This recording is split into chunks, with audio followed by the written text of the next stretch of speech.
The Radio Memories Network is brought to you in part by Liberated Syndication, podcast publishing made easy, libsyn.com. That's libsyn.com. Welcome to the Old Time Radio Network detective stories, continuing America's love affair with private eyes. We now go back to the early days of radio and our imaginations with our feature presentation.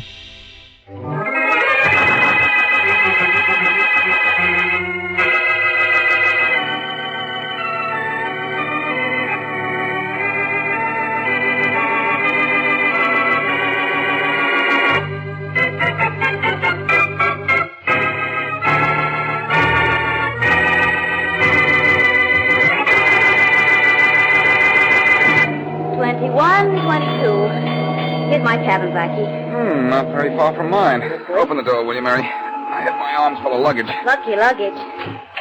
Oh, very well, porter. Put my luggage at the foot of the bed. Oh, so now I'm a porter. I'll put it where you want it, Lottie. Oh, fine. That will be all, porter. At the foot of the bed, please. It's very apparent, Lottie, that you've never been to sea. We seafarers call a bed a bunk. Well, it's a lot of bed. It's a lot of bunk. Oh.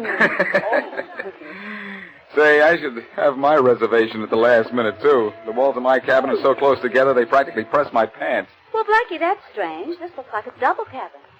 Well, strange. It should look like a double cabin when it is a double cabin. But don't think you have to sleep in both bunks just to get your money's worth. I'll remember that. Will this be a long trip? No, just overnight. We get to Westfield in the morning, and then we'll have some fun. I thought you were making this a business trip for Charlie Kingston. It is, but business for Charlie always leaves time for fun.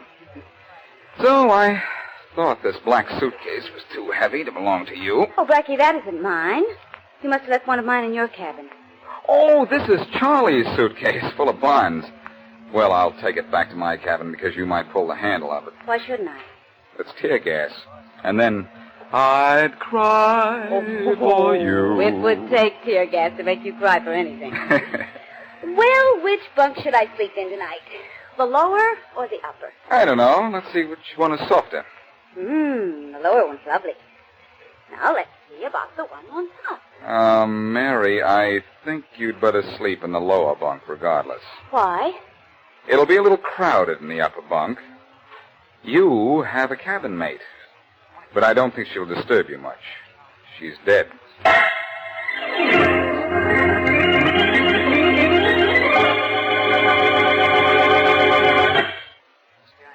Now here's Richard Calmer's Boston Blackie. Enemy to those who make him an enemy, friend to those who have no friend.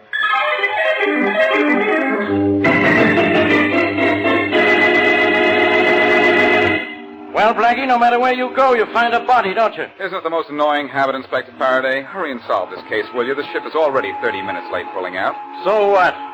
So are you going to Westfield with us? No, and this boat isn't going. Faraday, this is a ship. Ship, sloop, raft, canoe, or a kayak. It's not leaving this dock till I found that woman's killer. Who was, that woman, Faraday? I don't know yet. You should have asked her before the coroner took her away. Why did you kill her, Blackie? Inspector, may I say something? No. Well, I will. Blackie had nothing to do with it. I was with him when he found the body. Well, that's no help to Blackie in my book. Oh, golly, Blackie, this is all my fault. If I hadn't wanted to go to Westfield with you, you wouldn't have reserved this stateroom for me. Well, don't feel badly about it, Mary. If you hadn't taken this room, we wouldn't have found the body. Faraday wouldn't be here, and we'd be missing all this fun. Blackie, look, there's a man's face in the porthole. Hey, you, what do you want? He's gone. Come on, let's go out on deck and head him off.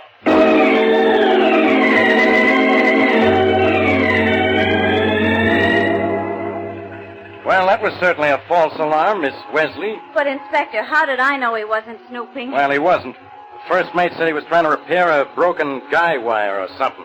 Or something, Inspector? You should have followed that up. He told me what it was, but I don't understand this seagoing lingo. Well, let's get out of here. Just sit still, you two. The captain will be here in a minute. Oh, Blackie, what's this under the captain's chair? There's something just like it on the wall in my cabin. There's one in every cabin, Mary. It's a life raft. Oh, you trying to kid, Blackie. It looks like a rolled-up inner tube with a tube of toothpaste attached to it. That thing wouldn't float a midget. It'll float a couple of people, Faraday. It's a collapsible life raft. What do you have to do, unfold it and blow it up? Oh, no, Mary. press that little button on top of that tube there, and in about 2 seconds you have a raft about twice as big as the top of the captain's desk and 1/2 the size of Faraday's head. Let's press it and see what happens. No. Now, Mary, please don't. Not now. I never have any fun. Sorry to keep you waiting, Inspector Faraday. That's all right, Captain Randall. Who is the dead woman? Could you find out? Yes. She was Charlotte Aiken. Oh, I've heard of her. Something about money. Something about $2 million. Look, when I want information from you two, I'll ask for it. Faraday, before this is over, you'll be begging for it. I'll beg you right now to keep quiet. Say please. Please. I said quiet. Captain Randall, where did Mrs. Aiken board the ship? At Westfield, just before sailing time, yesterday afternoon.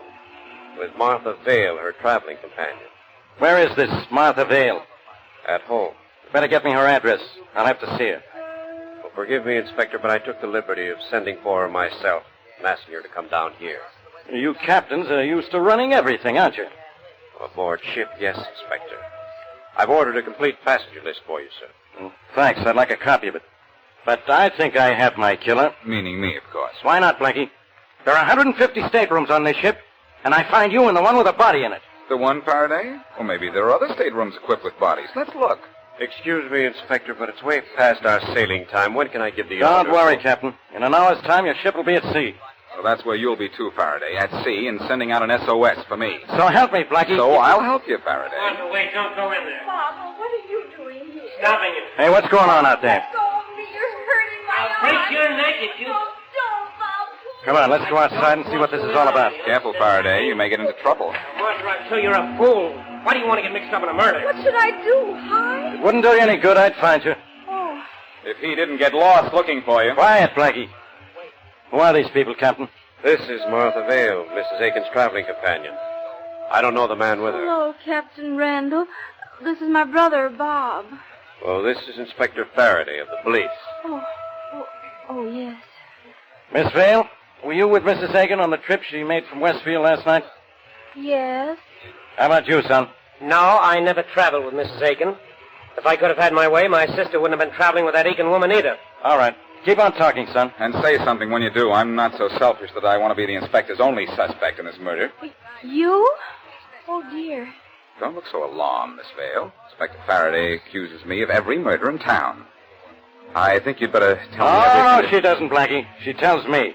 All right. She tells you, and then I figure it out for you. Quiet, Blackie. Now answer a few questions for me, Miss Vale. Now remember, Martha, by law, you needn't say anything. Look, son, am I going to have trouble with you? I want my sister to know her rights. She's mixed up in this. She should see a lawyer before she answers you. And Faraday, why don't you stop asking all the stock questions and ask the one question that really should have an interesting answer? What are you talking about, Blackie? It seems very strange to me that Miss Vale should be traveling with Mrs. Aiken and get off the ship alone, leaving Mrs. Aiken in her stateroom dead. Excuse me, Inspector Faraday. Mrs. Aiken wasn't found in her own cabin. Hers was number 85. Her body was found in 22. That means something. Don't you wish you knew what? Oh, Blackie, darling, be quiet. All right, everybody. Into the captain's quarters for questioning. Oh, must you now? Sorry. Okay, everybody, get inside. Oh, now look what you've done, Martha. You've got us all involved in this thing. Coming, Blackie? The man called Faraday said everybody. You stay here, Blackie. Faraday, are you ill? You're not going to question me? I'm going to question you, all right. Blackie, give the inspector nice answers. My very nicest. See you in the captain's quarters in a few minutes, Mary. Right. If I don't have them up in my quarters for a few years... Captain Randall, hold those people in your cabin till I'm ready for them. Of course, Inspector. Well? Well? All right, Blackie, what's this all about? You don't know, Inspector? Look, Blackie, I figured you knew something about this the minute I found you with that body. If you didn't think so, I'd be awfully disappointed, as a matter of fact. But, why don't you stop calling me names and start calling a few shots on Charlotte Aiken's death? Can you call any? Names or shots? Either. You really want to know who killed Charlotte Aiken? Well, I didn't come down here to go for a boat ride. All right, Faraday, I'll tell you all I know. Well? We went through that well routine already. I'm telling you all I know. You're not saying anything. That's because I don't know anything. About this case, that is. Well, I know something. The time of day, no doubt. Uh-oh. There goes that gun again. And here you go again, too. I know. Down to headquarters. Oh, no, wise guy. You're holding out on me. You know something about this case you're not telling. And until you talk, I'm going to put you in your cabin under guard. Well, at least you think so much of me, you want to give me police protection. Come on. On second thought, Faraday, am I being put under protection for your sake or for mine?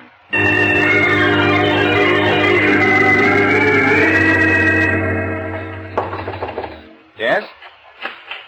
Boston Blackie, sir? Yes? Sent you the steward? Yes, I want something to eat. Sandwich, sir? Sure, anything. Yes, sir. Sandwich. Right away. Well, what are you standing there for? I know who killed Mrs. Aiken. What? And I know why she was killed. Well, never mind that sandwich. Let's have this instead. Better still, let's get Faraday in here first. No, I can't go to the police. I don't dare talk to you now. The cabin is being watched. I'll see you here at midnight.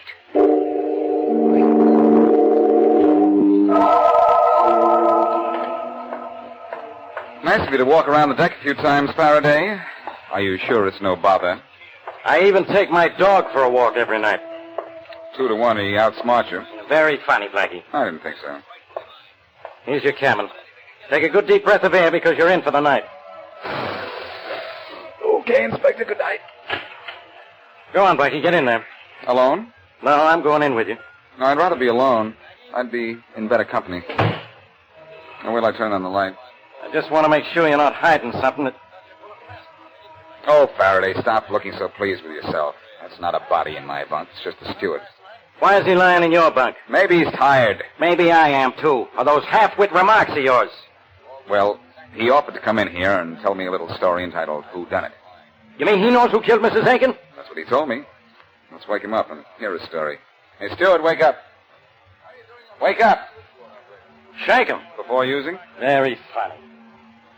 Hey, Stewart. Wake up. Wake up! I know that booming voice of yours is disturbing, Faraday, but even you can't wake our friend up. Huh? He's dead. What? Hey, I know that boy. He's done time, and plenty of it. Well, he's not going to do any more. I guess I should have expected this. Don't move, Blackie. Oh, Faraday, put away that gun. I've got you for 2 murders now, Blackie. And I don't put this gun away till I put you away. For keeps.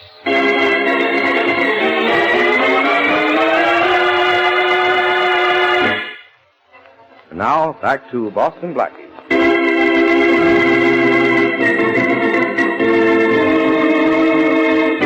Blackie and Mary Wesley boarded the night boat to Westfield. But the journey was upset when the body of Charlotte Aiken, wealthy widow, was found in the upper bunk of Mary Wesley's stateroom.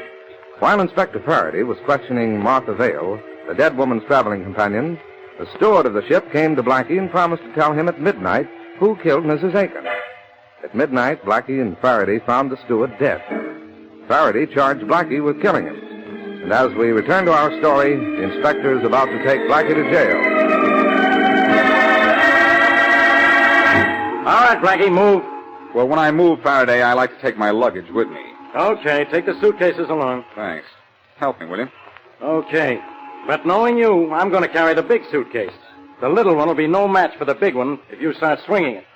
I always said you'd make a good red cap. Boy, pick up the large suitcase, please. I'll carry the small one. And no more wisecracks, wise guy. Come on. After you? After you. You're not getting away from me this time.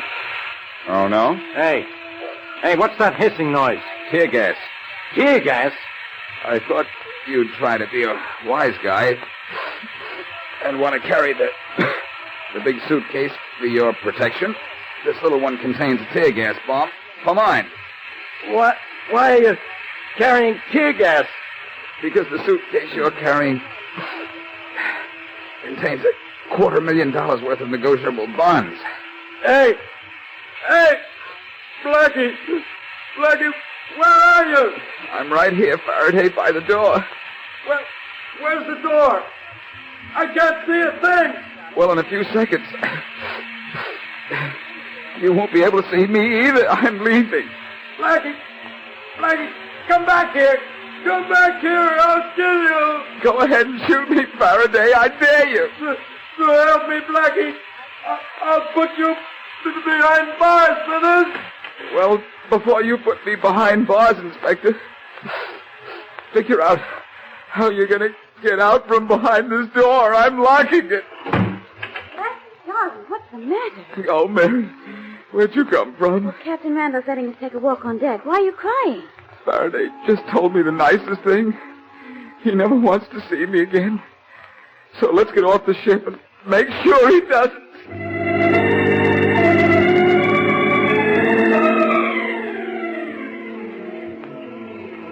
If she isn't on the train, Blackie, then what? Then Martha Vale is smarter than we are. My brother told us she was on this train and... Oh, here she is. She's alone, too. She looks like the lone wolf type. Hello, Miss Vale. Going somewhere? Oh, I didn't kill Mrs. Aiken. She was alive when I left the boat. How do you know? Well, I guess I don't know. We had separate cabins. I left the ship as soon as it docked. I had some shopping to do for Mrs. Aiken. It was very important. Then she could have been dead when you left the boat? Well, maybe she could have. I didn't go into her stateroom before I went ashore. She sometimes slept late.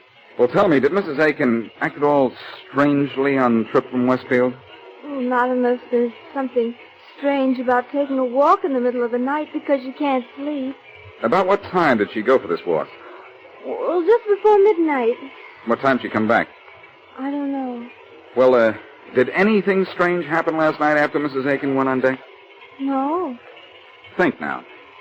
Oh, well, just before I fell asleep, the ship slowed down a little. But it always did around that time of night on every trip. I tell you, I don't know anything about Mrs. Aiken's death. Now, will you please leave me alone? If you'll tell me just a little bit about your brother. Oh, I see. He didn't like the idea of your being Mrs. Aiken's companion. He wouldn't tell me. What else wouldn't your brother tell you? Where he made all... I mean, nothing. You mean where he made all his money, don't you, Miss Vale? I didn't mean anything. I think you meant a lot. I'm getting off at the first stop, and I'm going to see him. Maybe he doesn't know more than you do, but maybe he'll say more.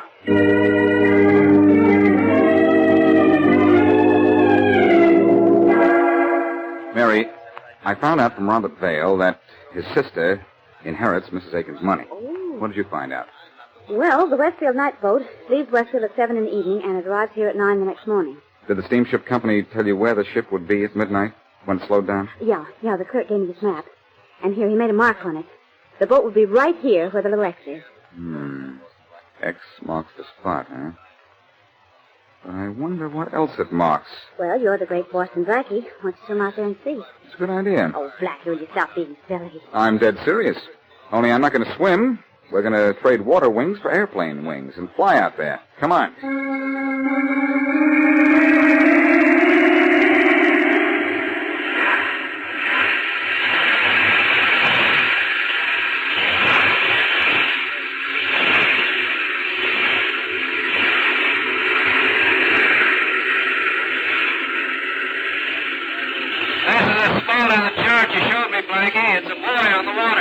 Nice flying, buddy. We're right beside it. Is that chain hanging from the top of the buoy fastened to whatever holds it into the water? Yes, I think we... Say, wait. The chain that holds a buoy in place would be underneath it, not on top of it. A chain is hanging loose, Blackie. Why don't you have a look at it? Okay, wait a minute. I'm going to climb out on the wing. Now I can reach it.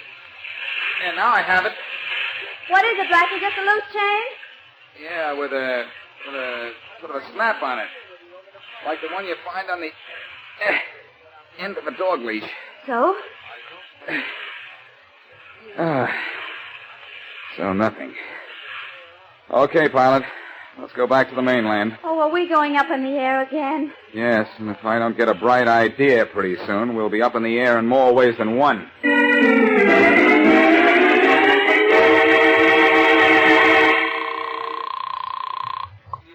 Inspector Faraday speaking. Hello, Faraday. This is Blackie. All right, Blackie, stay where you are. You're under arrest.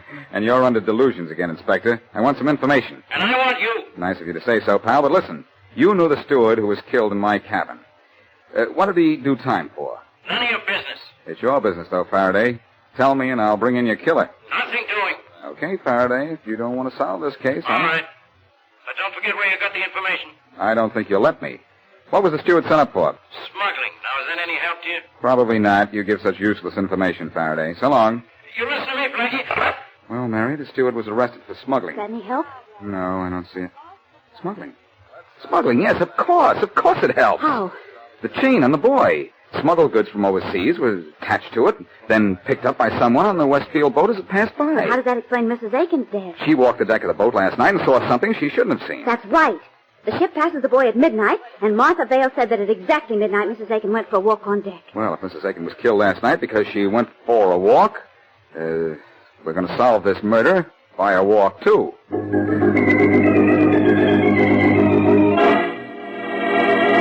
This is the way I figure it, Captain Randall. You must be good at figures, Blackie, if you can slip past the police guards on this boat and walk right into my quarters. Oh, let's not waste time with my accomplishments, Captain Randall. I'm more interested in the doings of someone on this ship. What do you mean? I think Charlotte Aiken was killed because she couldn't sleep last night. I have good reason to believe that this ship of yours is being used for smuggling small but highly priced articles into this country. That's absolutely fantastic. My ship goes to no foreign port. Why, we never sail a course more than 8 miles offshore. But you pass a certain buoy about 8 miles offshore every night at midnight. When we're on schedule, yes. Well, here's what's been happening on your ship, Captain Randall. When it slows down as it passes that buoy, someone on the lower deck reaches out with a hook or something and very neatly catches a chain dangling from the top of the buoy. You know there's a chain on the top of that buoy? Yes, I looked at it myself. On the end of that chain would be a package or a box or a container of some kind. Once the smuggler has that container aboard, he can bring it into the country. Yes, that's true. We don't have to pass through customs. What makes you think my ship is used for smuggling? Your steward, the one who was found dead in my cabin, was once arrested and convicted for smuggling. Mrs. Aiken was killed because she was on deck at midnight last night and saw the smuggler at work. If she was killed at sea, why wasn't her body tossed overboard? The smuggler didn't have time for that, I suppose. But he put her body where he was sure it wouldn't be found. What do you mean? The killer checked the reservations list for the return trip and found the stateroom 22 would be empty. He hid Mrs. Aiken's body there, hoping to get rid of it at sea the next night. Oh, yes. And the reason the steward was killed was that he saw Mrs. Aiken's body being taken into the cabin and was going to tell me. Blackie, you're too smart to live. Everybody pulls a gun on Blackie. What are you smuggling, Captain? Diamonds from Africa. My partners bring them from Africa as far as the buoy. I bring them the rest of the way. Just stand where you are. I just want to get a little closer to you so when you shoot, you won't miss. I won't miss. Then I'll dump your body overboard. Well, when you do, will you throw this collapsible life raft in after me? This one under your chair looks like a big one. Don't touch that. I won't touch the raft, Captain, only the inflation valve. I don't do that. Hey! Hey! You look awfully silly on the floor, Captain. Kill you for this, Blackie. How are you going to kill me after I get this gun out of your hand? Let go! Let go of me! After you drop that gun. You're breaking my... All right, I've dropped it. Okay, Randall. Get up. I have a gun of my own. Don't shoot. Don't worry. Say, isn't it funny how a little air in this life raft took the wind out of your sails?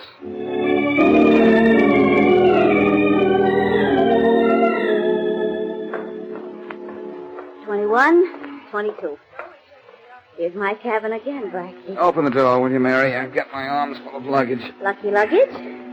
Oh, I said that before, didn't I? I liked it just as much the second time. Oh, very well, Porter. Just put my luggage at the foot of the bed. Blackie, will we get to Westfield this time? I don't know. I can't guarantee anything. Well, do you think we dare look in the upper bed? I mean, bunk. I don't know. You look. No, maybe you'd better look. I'd rather you looked. Well, if you'll remember, last time I looked, we found a body up there. Oh, yes, that's right. All right. I'll look. Blackie! What, Mary? What is it? Believe it or not, there isn't a body up there.